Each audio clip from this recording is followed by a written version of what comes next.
Arthur Dent, a perfectly ordinary Earthman, was rather surprised when his friend Ford Prefect suddenly revealed himself to be from a small planet somewhere in the vicinity of Betelgeuse and not from Guildford after all.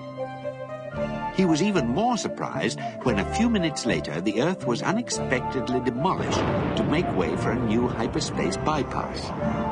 But this was as nothing to their joint surprise when they were rescued from certain death by a stolen spaceship manned by Ford's semi-cousin, the infamous Zaphod Beeblebrox, and by Trillian, a rather nice young astrophysicist Arthur once met at a party in Islington. However, all four of them are soon totally overwhelmed by surprise when they discover that the ancient world of Magrathea, a planet famed in legend for its surprising trade in manufacturing other planets, is not as dead as it was supposed to be. For Zaphod, Ford, and Trillian, surprise is pushed to its very limits when this happens. And when Arthur Dent encounters Slotty Bartfast, the Magrathean coastline designer who won an award for his work on Norway, and learns that the whole history of mankind was only being run for the benefit of a few white mice anyway, surprise is no longer adequate, and he is forced to resort to astonishment. Mice? Mind your head. Excuse the mess. Most unfortunate, a diode blew in one of the life support computers. When we came to revive our cleaning staff, we discovered they'd been dead for 30,000 years. Who's going to clear away the bodies? That's what no one seems to have an answer for.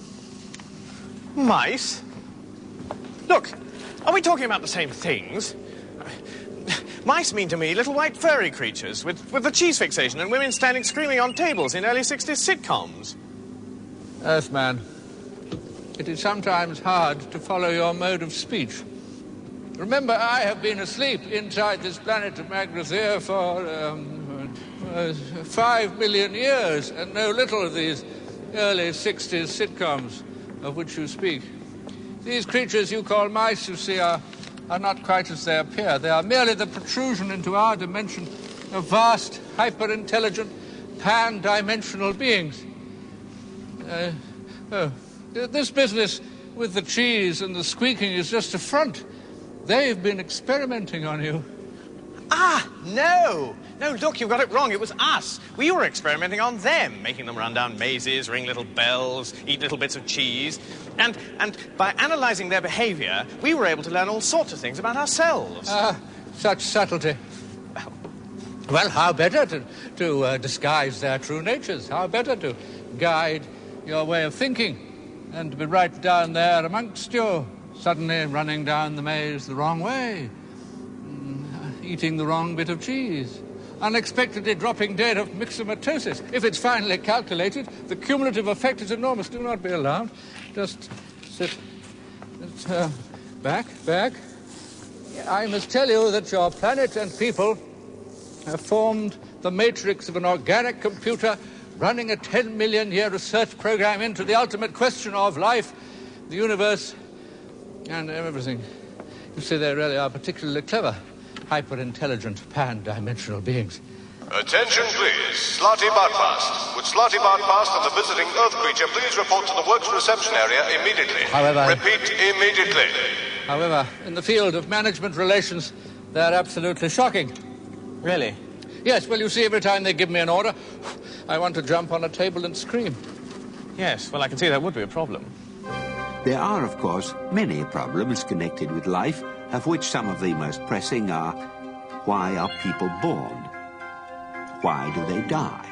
And why do they spend so much of the intervening time wearing digital watches? Many millions of years ago, a race of hyper-intelligent pan-dimensional beings became so fed up with the constant bickering about the meaning of life that they decided to sit down and solve it once and for all.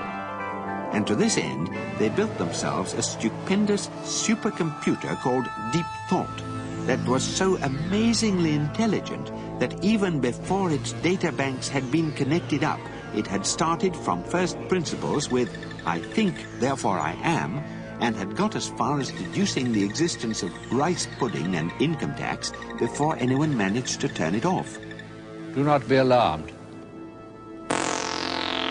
Only after deep thought has been programmed with all the knowledge in the universe do two men, selected of all their race, approach it.